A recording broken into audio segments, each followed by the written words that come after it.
Good morning all of you.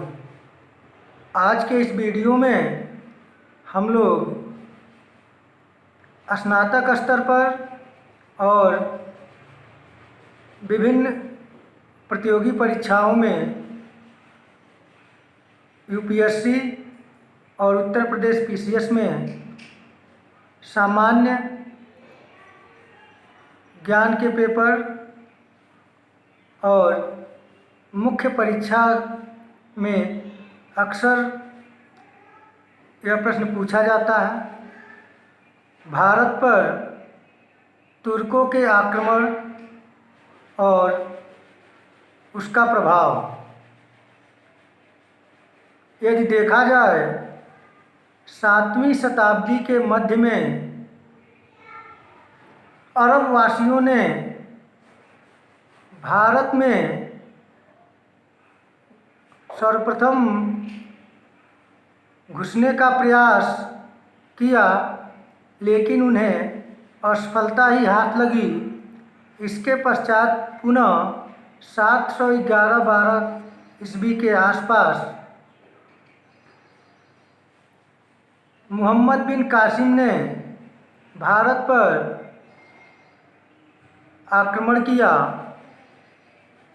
तत्कालीन उत्तर पश्चिमी सीमा पर लगे प्रांत सिंध पर 712 ईस्वी में वह आक्रमण किया। वहाँ का शासक राजा दाहिर था। उसने मोहम्मद बिन कासिम का बड़ी ही वीरतापूर्वक सामना किया, परंतु भारत के अन्य राजपूत राजाओं और क्षेत्रीय शक्तियों का सहयोग न मिलने के कारण अंततः राजा दाहिर पराजित हुआ और भारत में यह घटना एक ऐतिहासिक दृष्टिकोण से बड़ा ही प्रभाव डालने वाली हुई, क्योंकि मोहम्मद बिन कासिम की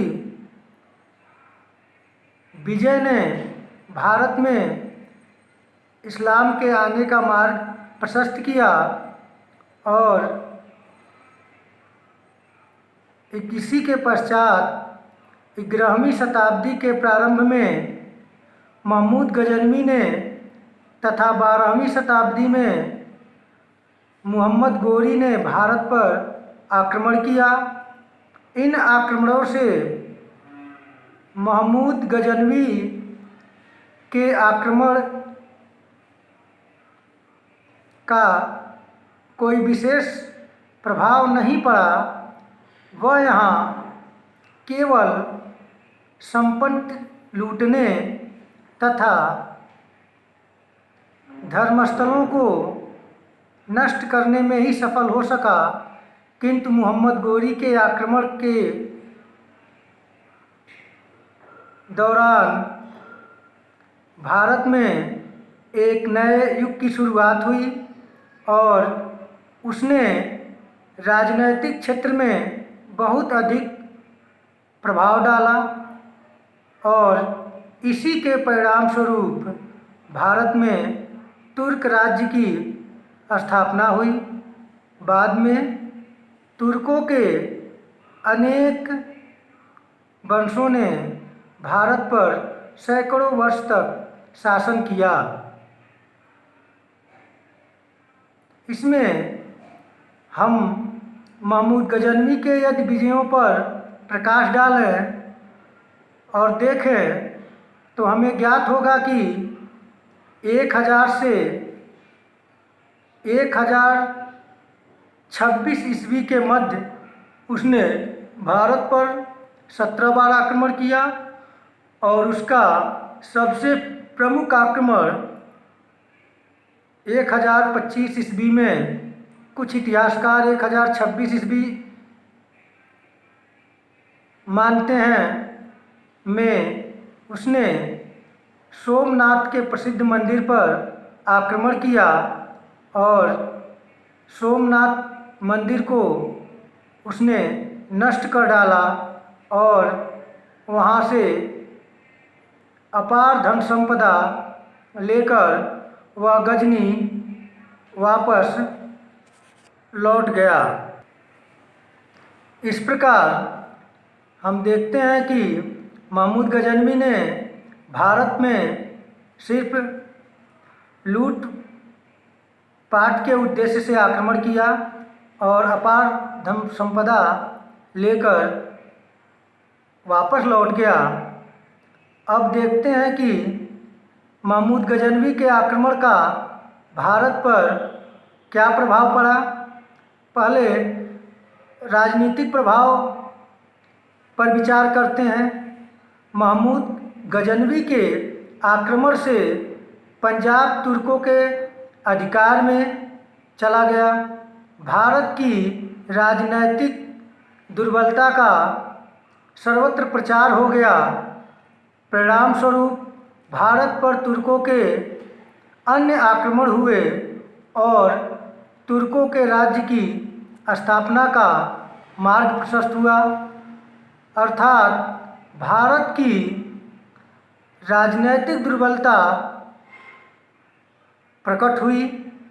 धार्मिक प्रभाव तुर्कों की लूट खसोट व खून खराबे की नीति से भारतीयों के हृदय में घोर घृणा उत्पन्न हो गई।